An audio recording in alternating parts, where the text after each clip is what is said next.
Good morning, students. We are started with the unit second solution, where we have discussed in the last lecture the concentration term.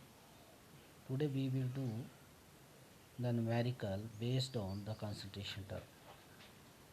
Let us start with this numerical, and this numerical is taken from NCERT textbook, page number 39.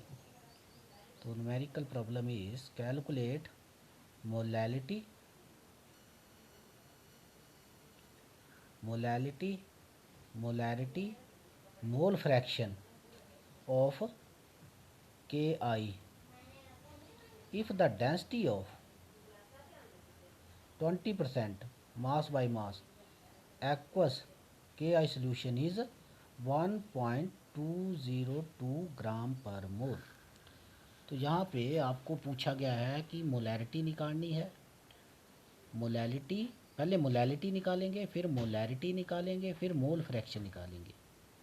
और आपको दिया क्या है, दी हुई है आपको इसमें एक तो मास बाय मास परसेंटेज दी है एक्वस के सोल्यूशन की, और दूसरी डेंसिटी दी गई है।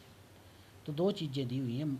20% एक्वस के सोल्यूशन, यानी कि 20% का मतलब mass by mass. Mass by mass हमने डिस्कस किया था कि सोल्यूट को भी हम ग्राम में लेंगे और सॉल्वेंट को भी हमने ग्राम में लेना है, तो इसको बोलेंगे मास बाय मास।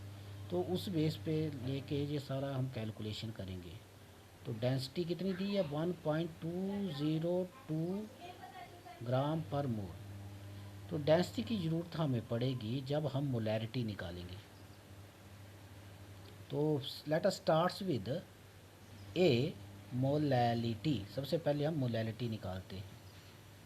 तो देखिए आपको दिया हुआ है 20% ऑफ सोल्यूशन ऑफ के आई। इसका मतलब क्या हुआ, it means 20 gram of potassium iodide in 100 gram of solvent. Percentage का मतलब होता है 100 ग्राम ऑफ सॉल्यूशन। तो यहाँ सॉल्यूशन आएगा 100 ग्राम में, तो यहाँ पे हमने सॉल्वेंट निकालना पड़ेगा हमें, क्योंकि सॉल्यूशन में तो सोल्यूट भी होगा और सॉल्वेंट भी होगा। तो सोल्यूट को तो हमारे पास कितना आ जाएगा, फिर solvent 80 gram of water is present, क्योंकि टोटल 100 हो रहा है। तो 100 में से 20 को माइनस कर दो तो कितना बचा, 80। तो यहाँ से 80 ग्राम सॉल्वेंट आ गया। तो 20 ग्राम सोल्यूट और 80 ग्राम के आगे हमारे पास सॉल्वेंट। ऐसे निकलता है 20% को अगर निकालना हो तो इस टाइप के क्वेश्चन को आप कुछ इस ढंग से करेंगे भाई। तो 100 में से माइनस करके चढ़ना है आपने। अब हम कैलकुलेट करते हैं मोलैलिटी। नंबर 1 पे लिखा था मोलैलिटी।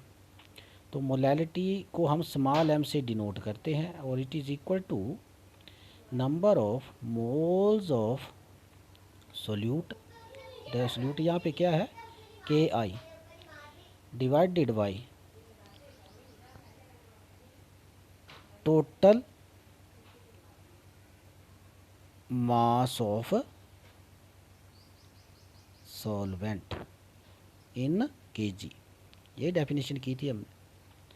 तो यहाँ पे सबसे पहले हमें मोल्स नहीं दिए हुए, के आई के मोल्स नहीं है, ये तो ग्राम में दिया हुआ है। तो इसको हमें मोल्स निकालने पड़ेंगे पोटाशियम आयोडाइड के। तो नंबर ऑफ मोल्स कैसे निकालेंगे, number of moles of K I is equal to actual mass divided by molar mass. तो एक्चुअल मास आपको दिया हुआ है और मोलर मास हम निकाल सकते हैं। एक्चुअल मास है 20 ग्राम, इतना लेके चले हुए हैं, और मोलर मास हम फार्मूला से निकाल लेते हैं। तो मोलर मास निकालते हैं यहाँ पे। तो molar mass of K I is equal to, देखो मोलर मास के आई का निकालना तो हमें मोलर मास पोटाशियम का पता होना चाहिए और मोलर मास आयोडीन का। तो पोटाशियम का होता है 39 और आयोडीन का मोलर मास होता है 127 ग्राम पर मोल। तो ये आएगा आपका 166 ग्राम पर मोल। तो ये आपका आ गया 166 ग्राम पर मोल। ये आ गया हमारा मोलर मास ऑफ KI। अब हम नंबर ऑफ मोल्स निकालेंगे। तो number of mole of KI is equal to actual mass कितना था 20 ग्राम और मोलर मास कितना आया 166। इससे डिवाइड कर देंगे। यहाँ देखो ग्राम से ग्राम कट जाएगा और मोल डिनोमिनेटर में मोल इन्वर्स है तो न्यूमिनेटर में जाके वो मोल में हो जाएगा। तो दैट इज़ इक्वल टू 20 को अगर 166 से डिवाइड करेंगे तो ये आपके पास आएगा 0.120 मोल। तो यहाँ पे मोल आ गए हमारे पास। अब क्या निकालेंगे हम, टोटल मास ऑफ वाटर कितना है 80 ग्राम। अब ये भी हमें किस में चाहिए केजी में, तो इसको भी हम केजी में कन्वर्ट करते हैं। तो यहाँ पे देखिए 1 केजी किसके बराबर होता है 1000 ग्राम।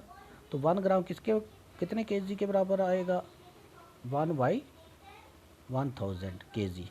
तो 80 को डिवाइड कर दो 1000 तो ये केजी में कन्वर्ट हो जाएगा। तो ये अगर हम डेसिमल में देखें तो ये आएगा हमारे पास 0.08 केजी।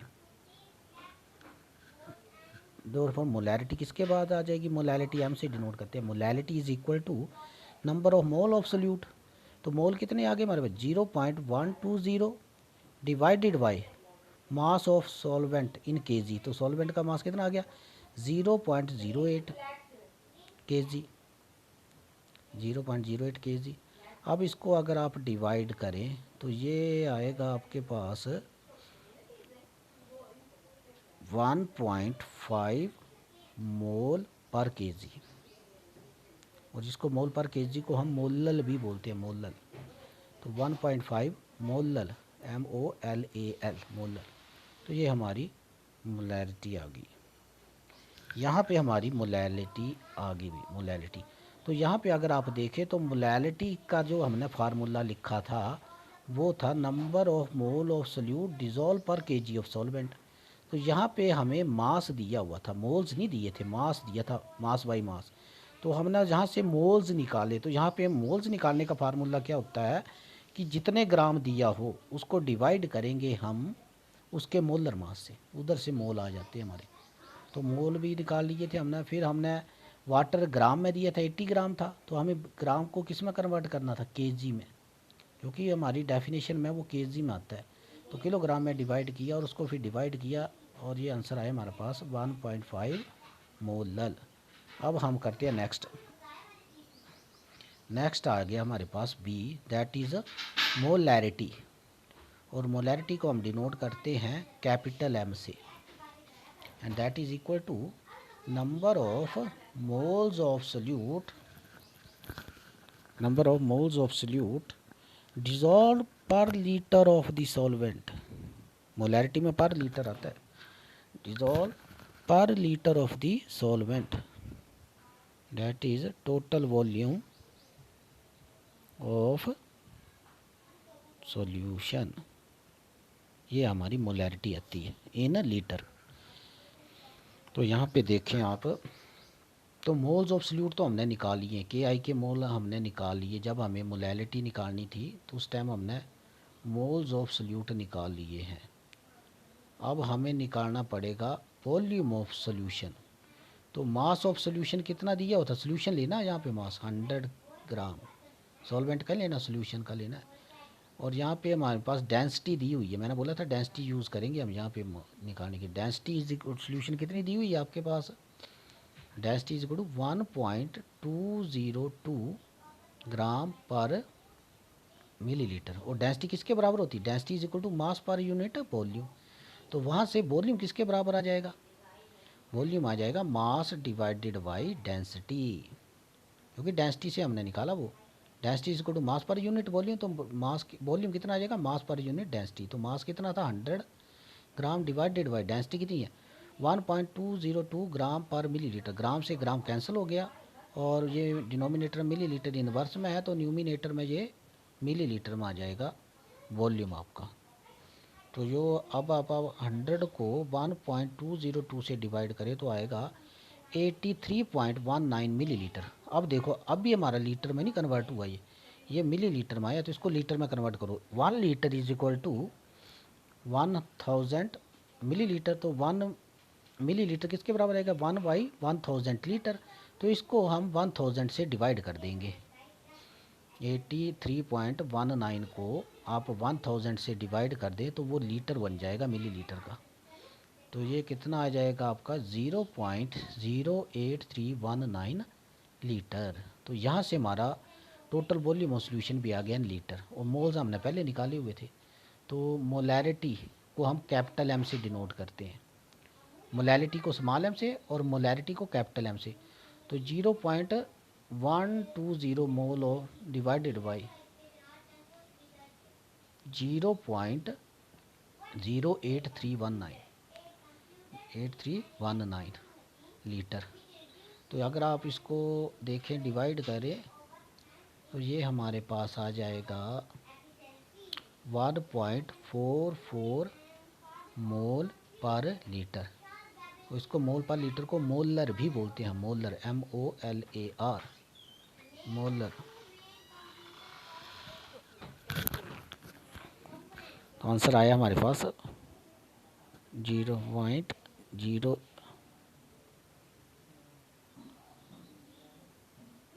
नेक्स्ट है mole fraction. Mole fraction of KI is equal to, mole fraction का अगर हम बात करें तो मोल फ्रैक्शन आता है NKI, mole fraction number of mole of potassium iodide divide by number of mole of potassium iodide NKI plus N of H2O। तो यहाँ पे नंबर ऑफ मोल्स तो निकाले थे हमने KI के, अब वाटर्स के नहीं पता हमें, N जहाँ से हमें NH2O के मोल निकालने पड़ेंगे। KI के तो निकाले हुए, शुरू में निकाल लिए थे नंबर ऑफ मोल्स जब हम मोलैलिटी निकालने लगे थे। तो यहाँ कैलकुलेट करते हैं number of moles of water. तो वाटर का मोल्स कैसे निकालेंगे, वैसे ही actual mass divided by molecular mass. तो मोलिकुलर एक्चुअल मास आपको दिया हुआ है वो है 80, और मोलिकुलर मास कितना होता है 18 ग्राम। वाटर का आता है 18 ग्राम। कैसे आता है भाई मोलर मास वाटर का 18 ग्राम, जो मैं बताता हूँ आपको कैसे निकालते हैं इसको। Molar mass is equal to 1 gram mole into 2 plus 16 gram per mole. तो यहाँ आगे हमारे 2 इंटू 1 2 प्लस 16 18। 2 क्यों लिया, हाइड्रोजन का 1 के बराबर होता है मास, 2 हाइड्रोजन तो 2 ग्राम, और ऑक्सीजन का 16 ग्राम पर मोल होता है, तो एक ऑक्सीजन है तो एक ही होगा, तो 2 प्लस 16 कितना आएगा 18। तो ये 18 आता है। और एक्चुअल मास कितना है, एक्चुअल मास वाटर का था 80 ग्राम, निकाला हुआ है हमने ये भी। 80 gram divided by 18 gram per mole. तो ये न्यूमिनेटर ग्राम से ग्राम न्यूमिनेटर में कैंसिल हो जाएगा, और मोल इन्वर्स था डिनोमिनेटर में, जो ऊपर जाके न्यूमिनेटर में मोल्स में आ जाएगा। तो 4.44 मोल्स आ गई। तो अब हम मोल फ्रैक्शन निकाल सकते हैं। XKI is equal to number of moles of KI, और नंबर ऑफ मोल्स हमने निकाले थे 0.120 मोल KI के, divided by number of mole of फिर KI, तो 0.012 mole plus 4.44 moles of water. तो यहाँ से अगर आप डिवाइड करें तो 0.120 डिवाइडेड बाई, तो डिवाइडेड बाई करेगा, इसको ऐड कर दो आप, तो ये आएगा 4.56 मोल डिवाइडेड बाई मोल। मोल से मोल कैंसिल हो जाएंगे, क्योंकि मोल फ्रैक्शन यूनिट लेस होता है। तो देखो यहाँ भी नहीं आ रहे यूनिट, इसकी यूनिट लेस क्वांटिटी होती है ये मोल फ्रैक्शन। तो 0.120 डिवाइडेड बाई 4.56, जैसे आप डिवाइड करेंगे तो ये वैल्यू आएगी आपके पास 0.0263।